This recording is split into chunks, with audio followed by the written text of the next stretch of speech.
My name is Lauren Lochrie. I'm a plantswoman, I'm a gardener, I'm a forager, I'm an apiarist, supporter of wildlife. I'm a lover of nature. Nature really grabbed my attention as a young person through the TV, like watching programmes with my dad, nature programmes. I loved like the wild areas around the world, jungles and maybe areas I hadn't ever seen or imagined before really caught my attention and were really inspiring to me. So I've always felt that connection or that sense of excitement even, which has steered my kind of interests, which was zoology originally. It was only about 10 or so years ago. I sort of realised the level of my own ignorance. I had never seen plants before. That wasn't really on my radar for some reason. It was all about the animals, and then only about, as I say, that long ago it took me to go, wow, like what, I can eat that. That's a medicine. Oh, I can craft with that. And I was like, why don't I know this? These things in my garden, underfoot. So it was kind of like a lost heritage, and I was almost a bit annoyed that I didn't seem to know about this. I guess I wasn't bothered before. I didn't care before, maybe, enough to take notice. So I don't know what, something changed. And I could really see things, and I thought it was fascinating and amazing, and it had been there the whole time. It was my 30th birthday. I sailed round Mull. Now, I'm no sailor, don't get me wrong. It was with a group of strangers on this beautiful old boat. And I had this sort of, a bit of inspiration, if you like. And I knew that I wanted to be doing my own thing. I was still working full time, but I'd done a little bit of freelance. So Herbal Homestead seemed to be it rose. I was inspired, who knows.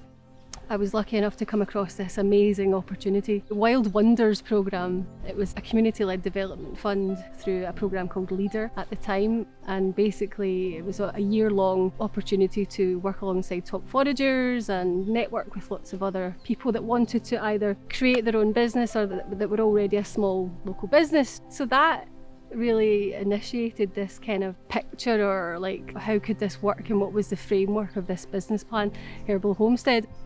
My work life base had mostly been in and around Glasgow, so to then bridge into more of the Stirlingshire and wider Forth Valley area was absolutely key, and gave me the confidence to then become Herbal Homestead right enough, and really embody that full time. So I did, and that was back in 2019.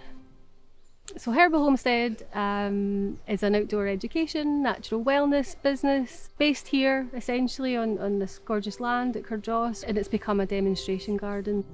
It's land-led developments that are going to enhance people's lives and hopefully lives of the wildlife that's already here.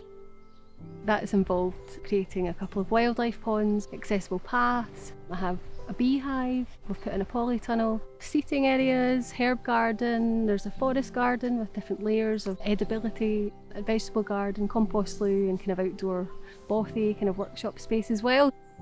As part of my work with Herbal Homestead, I'm a foraging mentor. That can be individuals, that can be groups, I can run courses, but I'll also do a bit of foraging externally for different charities or community groups and organisations. Out with the foraging is kind of incorporating then bits of the wild or herbs into creams or ointments, different wee remedies, maybe even soap making and stuff like that. As well as the kind of a handmade side, there's the homesteading side. People can come here, of course, to maybe get some ideas and inspiration about whether it's companion planting, how to use no-dig methods or build the soil. It's all sort of a demonstration, if you like, but ultimately I can reach out to people in communities, whether it's individuals or families, organisations even, to help them improve their green space. It could be for veggies or wildlife as well, what do they want to grow, or herb gardens and things like that.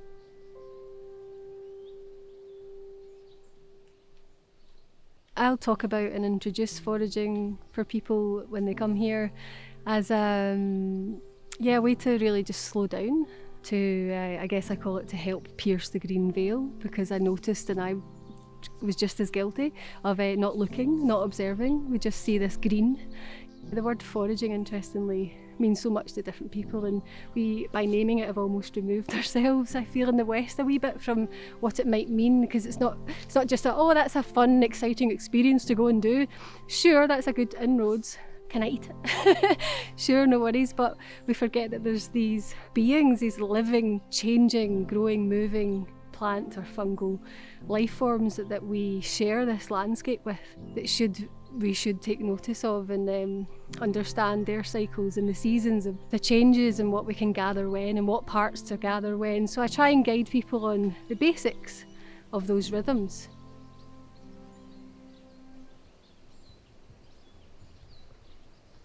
Observation is a two-way process.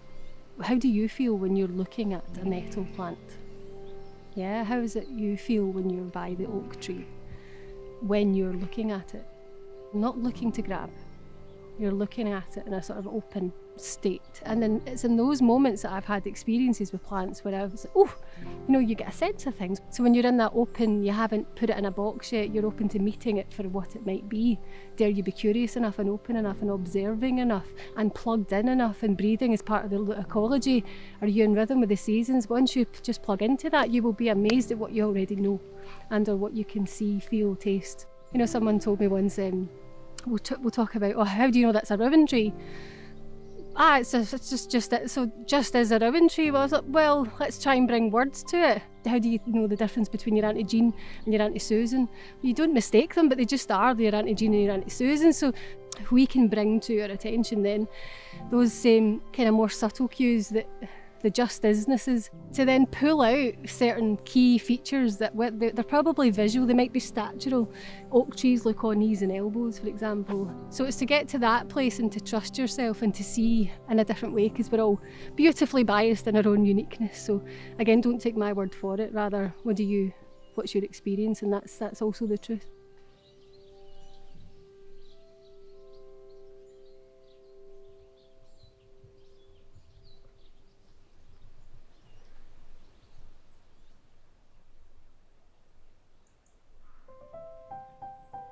I say to folk, you do know that I'm taking you on like a speed dating day with these wild things. And they'll be like, what is she talking about? And what I mean by that is that I can't make you build relationship, I can say, here's the lovely elder tree, and currently, we're looking at it in full berry, and here's what you might do with that and why it's useful, and traditionally and modern uses. And but if you'd seen it earlier on in the year, how would you have known when it was in blossom or later in the year? So you're only seeing it in this unique time frame. So first of all, on this speed date, you need to go on more dates throughout the seasons. I can't teach building relationships, so it does take time. Sometimes people will come for, give me the answers and I want to know all the things, and then it's put in a wee box and like, good, next. And at that level you miss a lot and you forget a lot because it's not so real or tangible or relational. Through Herbal Homestead, I think it's important to have this like whole process learning. We'll go and meet something in situ, and then we'll have people's opinions and sense of things as well about it, as well as here's what is known about it. Here's a pre-prepared taster, a nibble, a syrup or a fruit leather. But then what's important is to consider harvesting practice and how you might go about that, and how you give thanks and how you'd sustainably and safely harvest. So by considering all these things, and then people walking, looking, observing, identifying, getting to understand, and then harvesting to then make together a thing and leave with a thing that was on a bush, a hawthornberry ketchup that we made together. It comes full circle. So I think that whole process learning is key for people to really tune in and have it quite tangible for them. So yeah, I take folks speed dating, we try tasters, we look at identification, uses, we make things together. There's always follow-up notes for folk to go back at their own pace, and even just being together. That really helps, just that being humans together. In order for folk to open up again to maybe trusting or even just listening to themselves, whether it's a feeling or whether it's a smell or a sense or a taste or something they've never noticed before or heard, oh yeah, so it is. It's just providing an opportunity, a safe space to be like, what's that about? What do you get and what do you see, smell? And that there isn't a wrong answer, and it's not going to be an embarrassment if you don't know. Rather, throw things at me. I'll be like, wow, cool, I don't get the bitters, I get the sweet. Check you and your palate. And if someone says something really interesting, I'll be saying, I'm going to steal that chat. That's brilliant. I have never seen it or looked at it that way.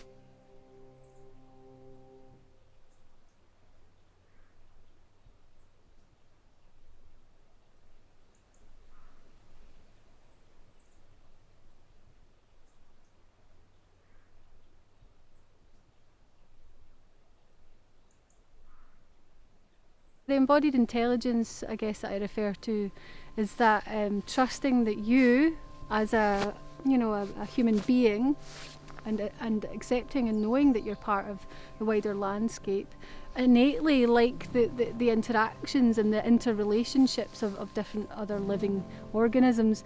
You too can look and observe and see what's going on out the way, but also in the way. You're picking up on lots even beyond where you apparently end. So it's trusting your intuition, it's deep listening and trusting that what comes and being able to make space to hold that and without too much prejudice. Yeah, I guess when we don't trust ourselves, we think that we can't figure things out or we can't get answers, or rather we think the answers or even understandings are not there for our own inquiry, so we become we don't take the time, so we can become lazy or over dependent on like a quick Google. We all do it, and that ties into the quick productive lifestyle of like multitasking and overload, oversaturation of information. I love that idea of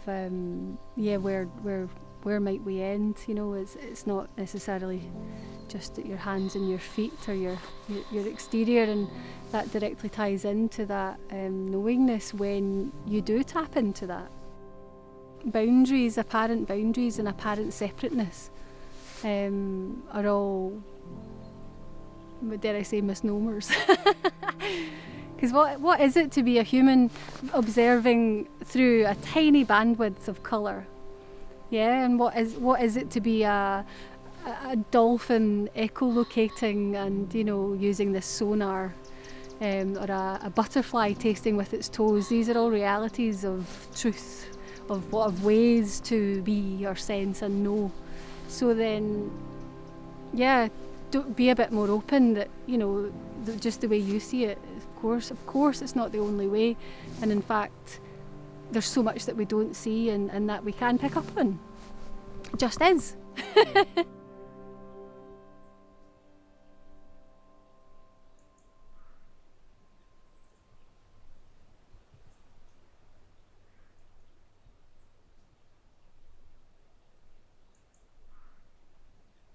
It can be quite insidious, let's face it, when you look at what we think is normal in relation to how we go about our human beingness. Because we tend to be human doingnesses. We do a lot and we're busy with a lot, and it doesn't make room for your embodied intelligence again that we were talking about, that plugging in and that's what's going on here. And so to not be tuned in is to think yourself separate from your locale, your ecology, the ecology that you are part of and surrounded by, which is doing so much already all the time if we could but notice. But we're busy, we're preoccupied, and that can often lead to feeling overwhelmed, feeling a bit stressed, thinking ourselves separate so we don't feel supported, whether it's through the greater landscape or even each other. And what we think is very important and it manifests very literally and often not very beneficial ways. Our health suffers massively, and our joy, the joy of life is masked. There's already a model, by the way, for how to fix all this. There's already an answer. It is just how it works here. If you look at nature, there is a model of resilience and connectivity and community and interdependence and intradependence that just is. It's so simple that we've forgotten the nature of ourselves. Yeah, we've forgotten the nature of ourselves, which is part of a greater life of the planet.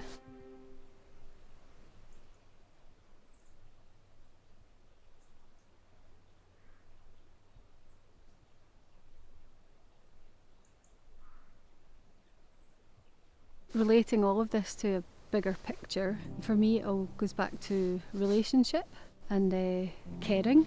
When we can connect in this way, to trust again, or at least be open enough to take notice as to what's going on and understand more about rhythms and seasons, helping us find our own balance. Even when you start to experience things in this way, the implications are vast.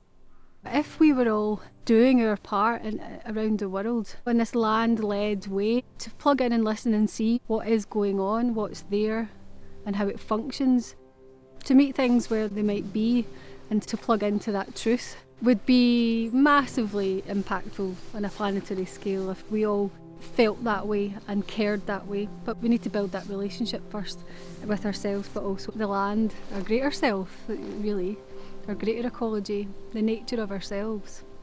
A plugged in person tuning into their embodied knowingness and allowing opportunities for deep listening would not see nature or as a resource or for the exploitative taking, because they would understand directly and they would have an experience of how this is the truth.